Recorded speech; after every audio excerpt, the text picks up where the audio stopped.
Hello guys, it's another video na naman tayo sa ngayon.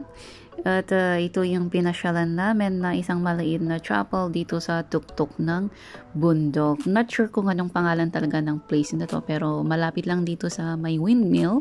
And ito is part siya ng Larnaca.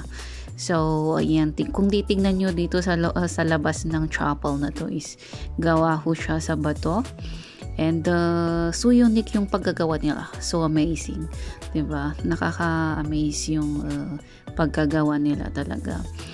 And ayun nga, hindi siya masyadong kalakihan. I'm not sure if marami ring mga turista ang napupunta dito na pinapasyal din ito. So, yan ang view dito sa labas niya. So, ayan, papasugin naman natin. Ang door niya is gawa ho siya sa wood. And ayan, yung sliding door niya is may salamin din.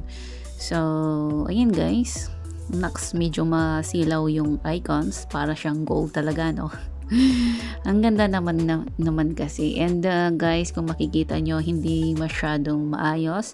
At medyo maalikabok din yung mga icons dito guys. Dahil siguro walang masyadong napasyal dito para linisin yung mga alikabok. So yan, makikita nyo guys. So, and ayan guys, dito sa loob nito is medyo siya, alam mo yung medyo malamig.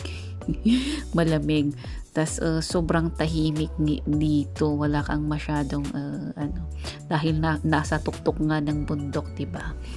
So, ayan nga yung itsura ng loob niya. Tas yung ceiling niya guys is gawa din ho siya.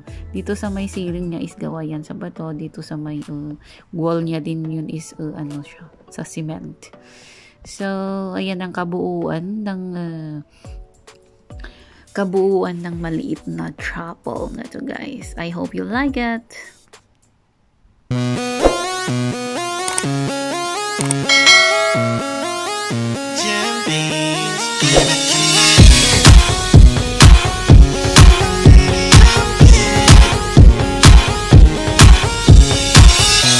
Never thought that I'd fall in love.